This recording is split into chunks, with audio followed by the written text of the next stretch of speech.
Hello বন্ধুরা, তোমাদের সকলকে স্বাগত জানাই তোমাদের প্রিয় ইউটিউব চ্যানেল বাংলা কুইজে। বিগত সপ্তাহের মতো আমরা আবারও চলে এসেছি গত 7 দিনের কারেন্ট অ্যাফেয়ার্সের বাছাই করা 25টি প্রশ্নোত্তর নিয়ে। তো চলো প্রশ্নোত্তরগুলো দেখে নিই।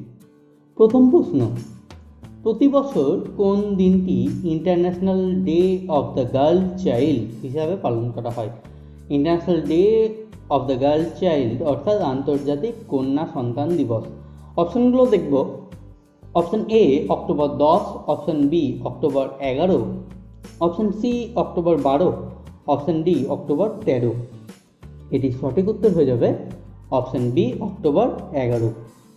অক্টোবর 11 এই দিনটি আন্তর্জাতিক কন্যা সন্তান দিবস হিসাবে পালন করা হয়। 2012 সালের 11 অক্টোবর প্রথম international day of the girl child পালন করা হয়।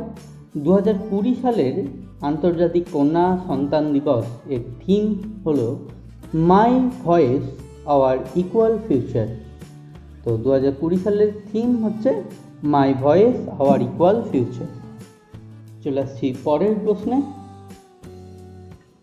সম্প্রতি আভা মূর্ত একদিনের জন্য কোন দেশের প্রধানমন্ত্রী হন? আভা মূর্ত। অপশানগুলো দেখব। Option A Switzerland, option B Finland, option C Russia, option D Sweden. তো এটি সঠিক উত্তর হয়ে যাবে ফিনল্যান্ড। আন্তর্জাতিক কন্যা সন্তান দিবস উপলক্ষে 16 বছর বয়সী আভা মূর্তকে একদিনের জন্য ফিনল্যান্ডের প্রধানমন্ত্রী করা হয়। তো আভা মূর্ত ইনি একদিনের জন্য ফিনল্যান্ডের প্রধানমন্ত্রী হয়েছেন। ফিনল্যান্ডের বর্তমান প্রধানমন্ত্রী হলেন সান্না মারিন। ফিনল্যান্ডের রাজধানী হল হেলসিঙ্কি। ফিনল্যান্ডের মুদ্রার নাম ইউরো। চলে আসছি পরের প্রশ্নে।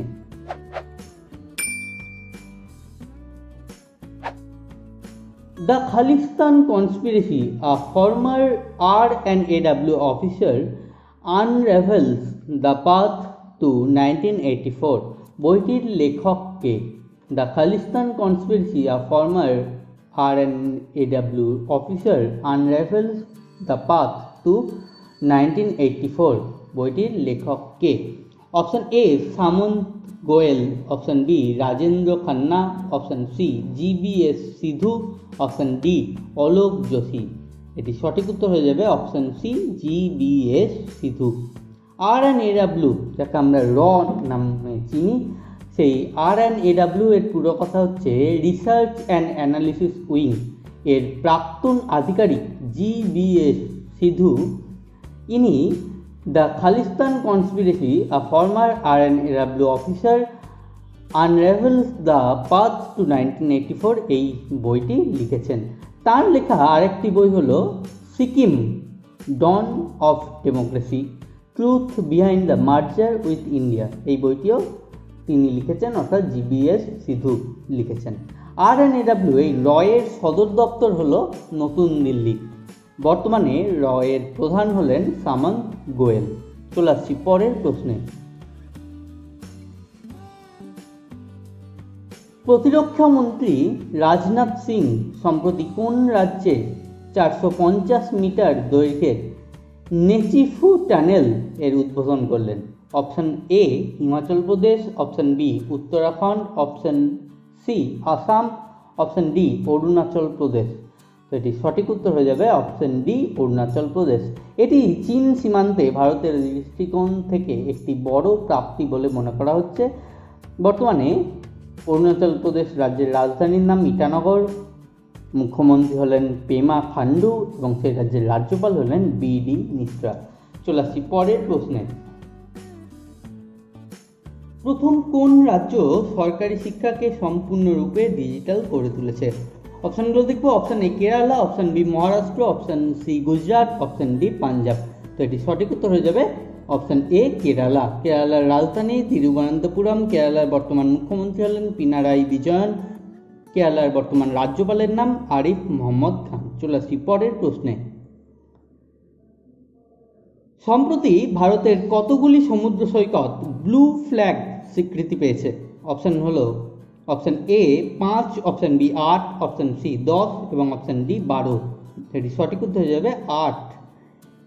সম্প্রতি ভারতের 8টি সমুদ্র সৈকত ব্লু ফ্ল্যাগের স্বীকৃতি পেয়েছে। এই প্রথম কোনো দেশে একসঙ্গে এতগুলি বিচকে ব্লু ফ্ল্যাগ স্বীকৃতি দেওয়া হলো। এবার এক নজরে দেখে নেব যে ভারতের কোন 8টি সমুদ্র সৈকত ব্লু ফ্ল্যাগ স্বীকৃতি পেয়েছে। শিবরাজপুর গুজরাটে, ঘোঘা দিউ অর্থাৎ দমন দিউ সেখানে রয়েছে, কাসারকোড কর্ণাটকায় রয়েছে, পাদুবিদ্রি রয়েছে কর্ণাটকে, কাপ্পাড রয়েছে কেরালাতে, রুসিকোন্ডা রয়েছে অন্ধ্রপ্রদেশে, গোল্ডেন বিচ যেটি রয়েছে উড়িষ্যাতে এবং রাধানগর যেটা রয়েছে আন্দামান এবং নিকোবর আইল্যান্ডে। তো এই 8টি বিচ বা সমুদ্র সৈকতকে ব্লু ফ্ল্যাগ স্বীকৃতি দেওয়া হয়েছে। চলে আসি পরের প্রশ্নে।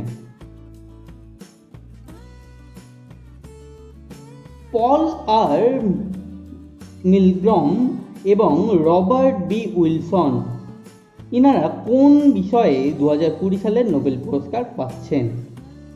অপশানগুলো দেখব। অপশান এ রসায়ন, অপশান বি সাহিত্য, অপশান সি চিকিৎসা, অপশান ডি অর্থনীতি। এটি সঠিক উত্তর হয়ে যাবে অপশান ডি অর্থনীতি। Improvements to auction theory and inventions of new auction format এর জন্য ইনারা অর্থনীতি বিষয়ে নোবেল পুরস্কার পেলেন। অর্থাৎ নিলাম পদ্ধতিতে উন্নতির জন্য এবং নতুন নিলাম ফরম্যাট এর আবিষ্কারের জন্য তারা এই পুরস্কার পেলেন।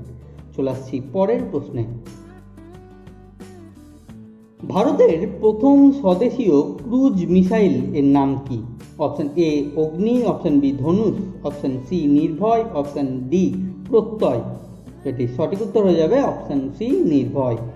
DRDO অর্থাৎ defence research and development organisation Odisha থেকে এটি লঞ্চ করেছে। এই নির্ভয় যেটি ভারতের প্রথম স্বদেশীয় cruise missile. DRDO defence research and development organisation headquarter সদর দপ্তর রয়েছে নিউ দিল্লিতে বা নতুন দিল্লিতে। বর্তমান চেয়ারম্যান হলেন জি সতীশ রেড্ডি এবং DRDOর স্থাপন হয়েছিল 1958 সালে। চলে আসি পরের প্রশ্নে। 2020 সালের ফ্রেঞ্চ ওপেনে মহিলা সিঙ্গেলস খেতাব কে জিতলেন? Option A Sofia Kenin, option B Serena Williams, option C Iga Swiatek এবং অপশন ডি ভেনাস উইলিয়ামস। তো এটি সঠিক উত্তর হয়ে যাবে অপশন সি ইগা সুইটেক। মাত্র 19 বছর বয়সে গ্র্যান্ড স্ল্যাম চ্যাম্পিয়ন হলেন পোল্যান্ডের ইগা সুইটেক। ফাইনালে তিনি হারান সোফিয়া কেনিনকে। এই ফ্রেঞ্চ ওপেনেরই পুরুষ সিঙ্গেলসে চ্যাম্পিয়ন হয়েছেন এবছর স্পেনের রাফায়েল নাদাল। চলে আসছি পরের প্রশ্নে। 2020 সালের ফর্মুলা 1 আইফেল গ্রাঁ প্রি জিতলেন কে? Option A Charles Leclerc, option B Sebastian Vettel, option C Lewis Hamilton, option D Valtteri Bottas. এটি সঠিক উত্তর হয়ে যাবে অপশন সি লুইস হ্যামিল্টন। এই জয়ের সাথে মার্সিডিজ দলের ড্রাইভার লুইস হ্যামিল্টন মাইকেল শুমাখারের সর্বকালের সর্বাধিক 91টি গ্রাঁ প্রি জেতার রেকর্ড স্পর্শ করলেন। তো 2020 সালের ফর্মুলা 1 আইফেল গ্রাঁ প্রি জিতেছেন লুইস হ্যামিল্টন। চলে আসছি পরের প্রশ্নে। অল ইন্ডিয়া ফুটবল ফেডারেশন এর নতুন নীতিবাক্য মোটো কি? অপশন এ team India above all, rise as one team one dream, Indian football forward together. তো কোন অপশনটি সঠিক হবে? সঠিক উত্তর হয়ে যাবে option D Indian football forward together. AIFF অর্থাৎ অল ইন্ডিয়া ফুটবল ফেডারেশন এর বর্তমান প্রেসিডেন্ট হলেন প্রফুল প্যাটেল। আচ্ছা, ভারতীয় ফুটবল দলের পুরুষ ফুটবল দলের বর্তমান কোচের নাম হলো ইগর স্টিমার। চলে আসছি পরের প্রশ্নে। ফোর্বস এর তালিকা অনুযায়ী ভারতের মধ্যে সবচেয়ে ধনী ব্যক্তি কে? Option A Anil Ambani, option B Mukesh Ambani, option C Gautam Adani, option D Aditya Birla. তো এটি সঠিক উত্তর হয়ে যাবে option B Mukesh Ambani. Reliance industries limited এর চেয়ারম্যান মুকেশ আম্বানি হলেন ভারতের সবচেয়ে ধনী ব্যক্তি। দ্বিতীয় স্থানে রয়েছেন ভারতে গৌতম আদানি, যিনি আদানি গ্রুপের প্রধান, এবং তৃতীয় স্থানে রয়েছেন শিব নাদার, যিনি HCL এর চেয়ারম্যান। তো ভারতের মধ্যে সবচেয়ে ধনী ব্যক্তি হলেন রিলায়েন্স ইন্ডাস্ট্রিজ লিমিটেডের চেয়ারম্যান মুকেশ আম্বানি। চলে আসছি পরের প্রশ্নে। 2021 সালে ওয়ার্ল্ড ইকোনমিক ফোরাম এর বার্ষিক সভা অনুষ্ঠিত হবে কোন শহরে? Option A Davos, option B Geneva, option C Bern, option D Lucerne. এটি সঠিক উত্তর হয়ে যাবে অপশন ডি লুসার্ন। দাভোস থেকে পরিবর্তন করে লুসার্নে এই যে বার্ষিক সভা সেটি নিয়ে যাওয়া হচ্ছে 2021 সালের জন্য। 2021 মে মাসে হবে এই ওয়ার্ল্ড ইকোনমিক ফোরামের বার্ষিক সভা, যার থিম রাখা হয়েছে দ্য গ্রেট রিসেট।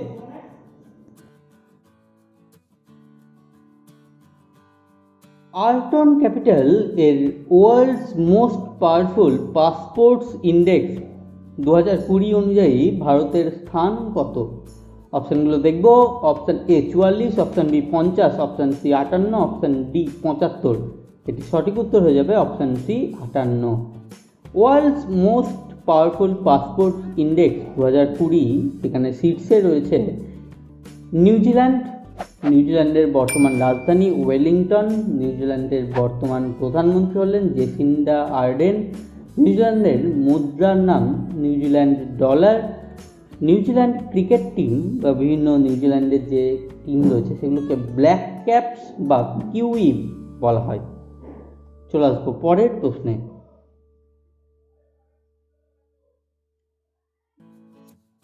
ভারতীয় সেনা এবং কোন রাজ্যের পুলিশের মধ্যে সন্ত্রাস বিরোধী যৌথ মহড়া সুরক্ষা কবচ সম্প্রতি অনুষ্ঠিত হলো? অপশানগুলো দেখব। অপশান এ Maharashtra, option B Uttar Pradesh, option C Kerala, option D Paschimbanga. তো এটি সঠিক উত্তর হয়ে যাবে অপশান এ মহারাষ্ট্র।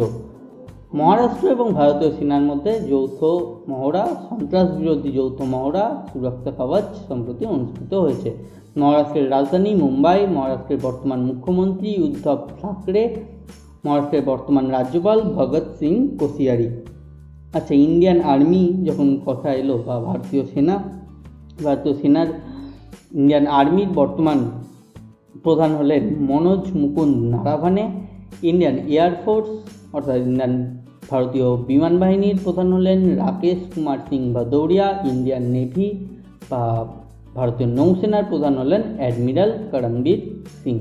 চলে আসবো পরের প্রশ্নে। কোন মহাকাশ সংস্থা তামিলনাড়ুর ছাত্রদের তৈরি পরীক্ষামূলক স্যাটেলাইট ইন্ডিয়া স্যাট লঞ্চ করবে বলে জানিয়েছে? Option A NASA, option B JAXA, option C ISRO, option D CNSA। তো এটি সঠিক উত্তর হয়ে যাবে অপশান এ নাসা। নাসা অর্থাৎ National Aeronautics and Space Administration, যেটি আমেরিকার মহাকাশ গবেষণা কেন্দ্র। জাক্সা অর্থাৎ জাপান অ্যারোস্পেস এক্সপ্লোরেশন এজেন্সি, জাপানের মহাকাশ সংস্থা। ISRO Indian Space Research Organisation, যার সদর দপ্তর রয়েছে বেঙ্গালুরুতে এবং প্রধান হলেন ডক্টর কে শিভান। আমরা জানি এটি ভারতের মহাকাশ সংস্থা। এবং CNSA এটা অর্থাৎ পুরো কথা চায়না ন্যাশনাল স্পেস অ্যাডমিনিস্ট্রেশন, যেটা চীনের মহাকাশ সংস্থা। চলে আসছি পরের প্রশ্নে। সম্প্রতি ওড়িশা সরকার ভারতের কোন ক্রীড়া দলকে স্পন্সর করার জন্য চুক্তিবদ্ধ হয়েছে? Option A cricket, option B football, option C volleyball, option D rugby. তো এটি সঠিক উত্তর হয়ে যাবে রাগবি। আগেই আমরা জানি ওড়িশা সরকার ভারতীয় হকি দলকে স্পন্সর করত এবং বর্তমানে করছে। তো তার সঙ্গে এবার বর্তমান ভারতীয় রাগবি দলকেও ওড়িশা সরকার স্পন্সর করবে। ওড়িশার রাজধানী ভুবনেশ্বর। ওড়িশার বর্তমান মুখ্যমন্ত্রী নবীন পট্টনায়ক, ওড়িশার বর্তমান রাজ্যপাল গণেশী লাল। ওড়িশার সম্প্রতি একটি বিচ, গোল্ডেন বিচ যার নাম, সেটি ব্লু ফ্ল্যাগ স্বীকৃতি পেয়েছে। চলে আসছি পরের প্রশ্নে। ইন্টারন্যাশনাল ই ওয়েস্ট ডে কবে পালন করা হয়? অপশানগুলো দেখব। Option A October 13, option B October 14, option C October 15, option D October 16। এটি সঠিক উত্তর হয়ে যাবে অপশান বি অক্টোবর 14। অক্টোবর 14 এই দিনটি ইন্টারন্যাশনাল ই ওয়েস্ট ডে হিসাবে পালন করা হয়। 2018 সালে প্রথমবার এই ই ওয়েস্ট ডে পালন করা হয়। 2020 সালের থিম হলো এডুকেশন। চলে আসছি পরের প্রশ্নে।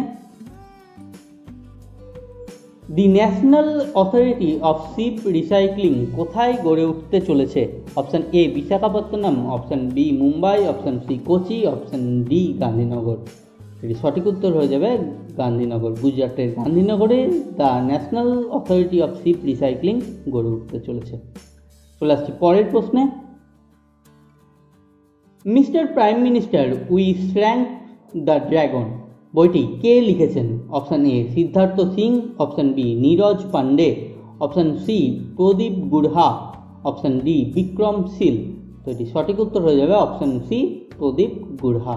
Mister prime minister we shrank the dragon বইটি লিখেছেন প্রদীপ গুড়হা। চলে আসছি পরের প্রশ্নে। প্রতি বছর কোন দিনটি বিশ্ব ছাত্র দিবস হিসাবে পালন করা হয়? Option A October 14, option B October 15, option C October 16, option D October 17। তো এটি সঠিক উত্তর হয়ে যাবে অপশান বি অক্টোবর 15। ভারতের প্রাক্তন রাষ্ট্রপতি তথা ভারতের missile man doctor APJ Abdul Kalam এর জন্মদিন 15 অক্টোবর দিনটি ওয়ার্ল্ড স্টুডেন্ট ডে হিসাবে পালন করা হয়। চলে আসবো পরের প্রশ্নে। ভারতের কাছ থেকে কোন দেশ প্রথম সাবমেরিন INS সিন্ধুবীর পেল? অপশানগুলো দেখে নেব। Option A Bangladesh, option B Nepal, option C Myanmar, option D মালদ্বীপ। তো এটি সঠিক উত্তর হয়ে যাবে option C Myanmar. INS Indian naval ship. তো এরকম আমরা দেখেছি INS বিক্রমাদিত্য, INS কালভারি, এরকম টাইপের। তো INS এর পুরো কথা হচ্ছে ইন্ডিয়ান নেভাল শিপ। মায়ানমার এই INS সিন্ধুবীর সে দ্বীপের পেয়েছে। মায়ানমারের বর্তমান রাজধানী হলো নেপিটাও। মায়ানমারের মুদ্রার নাম মায়ানমার কিয়াত। চলে আসছি পরের প্রশ্নে। দ্য ব্যাটল অফ বিলঙ্গিং বইটির লেখক কে? অপশানগুলো দেখে নেব। Option A Chetan Bhagat, option B Arundhati Roy, option C Shashi Tharoor, option D Romila Thapar. এটি সঠিক উত্তর হয়ে যাবে অপশান সি শশী থারুর। বিখ্যাত লেখক তথা রাজনীতিবিদ শশী থারুর এই বইটি লিখেছেন। বইটির নাম দ্য ব্যাটল অফ বিলঙ্গিং। চলে আসছি পরের প্রশ্নে। প্রতি বছর কোন দিনে রাষ্ট্রীয় মহিলা কিষাণ দিবস পালন করা হয়? Option A October 13, option B October 14, option C October 15, option D October 16। এটি সঠিক উত্তর হয়ে যাবে অপশান সি অক্টোবর 15। 2017 সাল থেকে এই দিনটি অর্থাৎ 15 অক্টোবর রাষ্ট্রীয় মহিলা কিষাণ দিবস হিসাবে পালন করা হচ্ছে। এই দিনটি পালন করার উদ্দেশ্য একটাই, যে কৃষিক্ষেত্রে মহিলাদের অবদানকে স্বীকৃতি দেওয়া। চলে আসছি এই সপ্তাহের শেষ প্রশ্নে। বিশ্ব খাদ্য দিবস কবে পালন করা হয়? Option A October 14, option B October 15, option C October 16, option D October 17। এটি সঠিক উত্তর হয়ে যাবে অপশান সি অক্টোবর 16। 1945 সালে এই দিনে FAO অর্থাৎ ফুড অ্যান্ড এগ্রিকালচার অর্গানাইজেশন স্থাপিত হয়। তো প্রতি বছর এই দিনেই অর্থাৎ 16 অক্টোবর এই দিনটিকে United Nations world food day হিসাবে পালন করা হয়। FAO অর্থাৎ ফুড অ্যান্ড এগ্রিকালচার অর্গানাইজেশন এর হেডকোয়ার্টার সদর দপ্তর রয়েছে ইটালির রোমে। এবং এই বছরের 2020 সালের বিশ্ব খাদ্য দিবসের থিম হলো গ্রো নারিশ সাস্টেন টুগেদার। এবছর theme grow, Nourish, sustain together. তো বন্ধুরা, এই ছিল বিগত সপ্তাহের কারেন্ট অ্যাফেয়ার্সের বাছাই করা 25টি প্রশ্ন উত্তর। তোমাদের এই ভিডিও কেমন লাগছে সেটি কমেন্টের মাধ্যমে জানাও। ভালো লাগলে লাইক এবং শেয়ার করবে, এবং চ্যানেলটি সাবস্ক্রাইব না করে থাকলে অবশ্যই চ্যানেলটি সাবস্ক্রাইব করে দেবে। ধন্যবাদ।